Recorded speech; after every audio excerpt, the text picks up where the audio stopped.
То же самое происходит и с четвертым.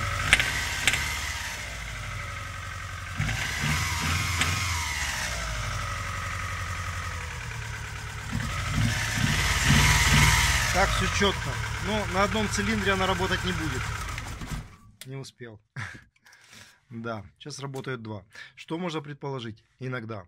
Если нет такой реакции, что мог лопнуть распредвал. Но у нас есть реакция. То есть, соответственно, распредвал вращается. Поэтому можно сделать вывод: пробой прокладки между третьим и четвертым цилиндром.